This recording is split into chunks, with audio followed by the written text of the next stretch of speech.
because to be working in a place where you have an undercurrent of hypervigilance at play all the time, because you're not trusting what's going on around you, is exhausting and a big drain on your energy.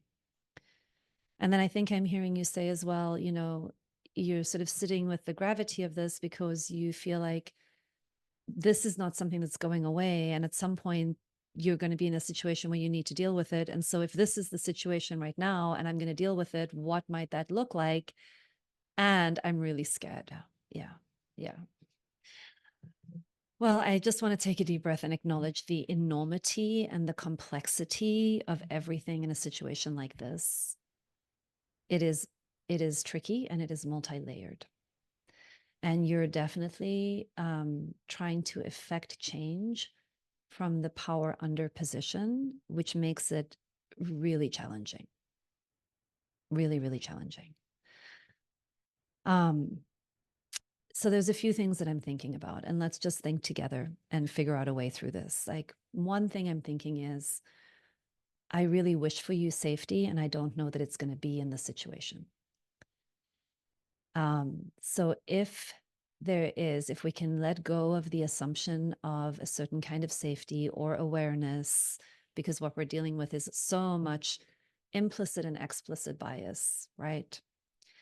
And so much of a desire for people to just gloss over it and make it better too quickly without actually getting at the stuff that would need to fundamentally change. So we're working with a lot. So if we can't, maybe, I don't want to say can't, but if it's unlikely that it's going to be safe enough for you to feel a certain way, to do a certain thing, then the next question for you is probably, where do you want to be courageous, and do you want to be courageous? And because you're asking me this question right now here, I'm assuming that's a piece of what you're trying to figure out. What is worth being courageous for that is still an act of self-care for you? When we are acting courageously, it's because we are afraid. If we are not afraid, it is not courage. So the very definition of being courageous means that we are taking an action in the face of feeling afraid and not having our needs for trust met. That's the condition for courage. Okay, so then courage, of course, comes from our heart. Courage comes from what actually matters to us. What is worth risking because there's a higher value or higher need that we're going to bat for. So if we were going to think a little bit about that, how would you express that? What is it that you are wanting to be courageous for? That's right. We feel fiery and angry and aggressive about things when something that is deeply important to us is being threatened. When we see an injustice, when we see something that does not work for all people, when we're wanting to break through something that doesn't actually work for the well-being of all people. So of course, I'm in some ways, I'd say I'd invite you to really invite in that energy and that passion and that fieriness. There's actually a lot of juice there for you. Don't see that as a bad thing. So I think if I'm in your position right now, maybe I'm thinking, tell me if this tracks or doesn't. I'm thinking something like, thank you for hearing me. Thank you for taking that in. I want to go to bat for some change. I want to understand where levels of awareness are. I'm not willing to just assume positive intent, because my lived experience is that actually there's a lot of implicit bias and the intention isn't positive. And I would like people to become more aware of these dynamics before I'm willing to trust that. And I'm wary of a culture of toxic positivity where we gloss over hard things and never actually make real changes because we just want to make nice and avoid hard feelings. So that's part of my resistance. It's not that I don't trust that, some people may be wanting to work for change, but I need some lived experiences with people before I can see whether that's true for them or not. And I'm inviting you into this conversation with me because I'd really like to build that with you. Yeah, I really just want to take a minute and acknowledge that really sticky point that happens, which is that the person who is being harmed by the system being expected to be the one who also changes the system.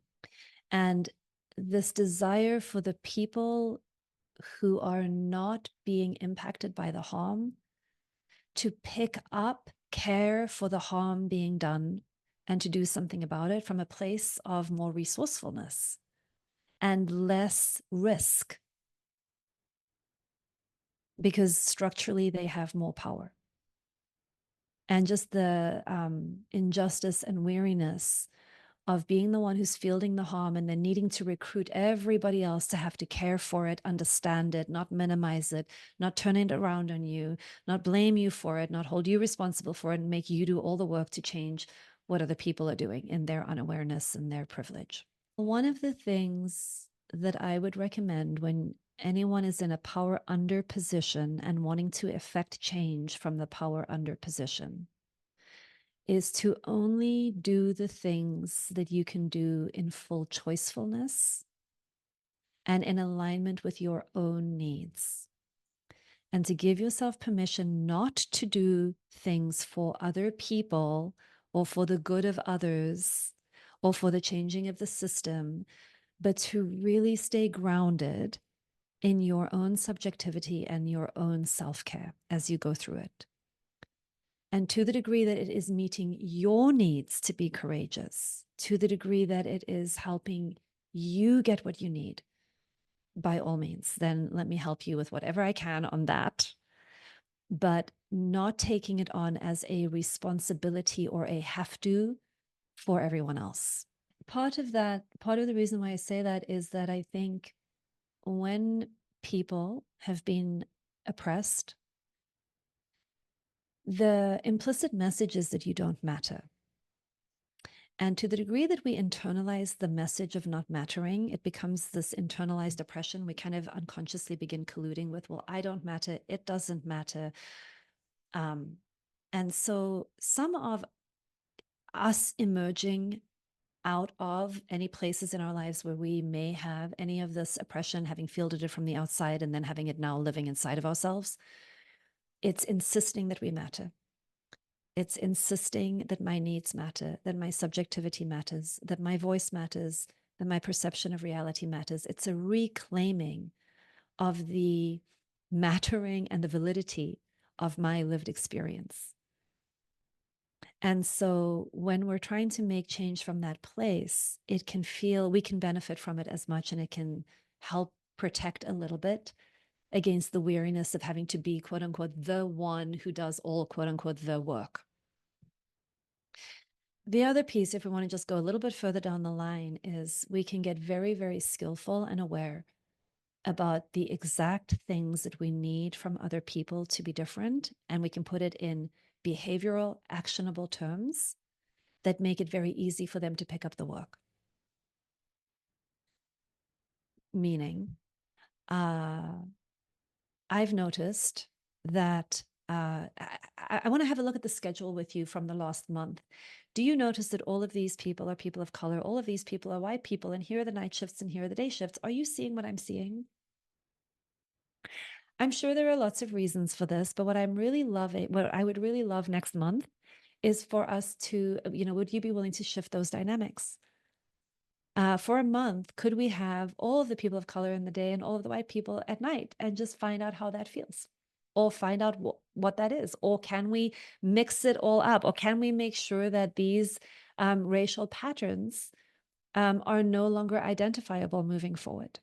Or whatever it is, like you think about, what is the thing that I'm wanting to notice? And also, I have an impression, could we gather some data? I have an impression, and I'm sure you're right. I'm not saying this to invalidate that you're right. I'm just saying get backup. A lot of people are calling in sick. Are there any racial dynamics? Are there any correlations? And could we be thoughtful together about what that might be about? Could we gather some data on whatever it is? So when we come in with, we want to start looking together at neutral data. And then I would like to find a way, like if my vision is, I would like to be in a workplace that is integrated, inclusive, and safe for all people. Is that part of this company's or this workplace's mission and values? And if it is, I'd love to be a part of helping make that change, because at the moment, I don't know that we're fully living into it. And here are some ideas I have for other people to do. So here you are practicing courage, practicing mattering, using your voice. And I mean, I don't know if you need to hear this or not, but I'll just say, like, I personally can't imagine anybody feeling any defensiveness or resistance or anything to how you're speaking, what you're bringing up, to what you're asking about, to your way of being around it. Like, even when you said, "Oh, I'm getting a little fiery or aggressive," and I'm like, "No, bring it in." I'm like, that's very tame. Like, it still felt very gentle and very kind and very easy to be in relationship with, from my point of view.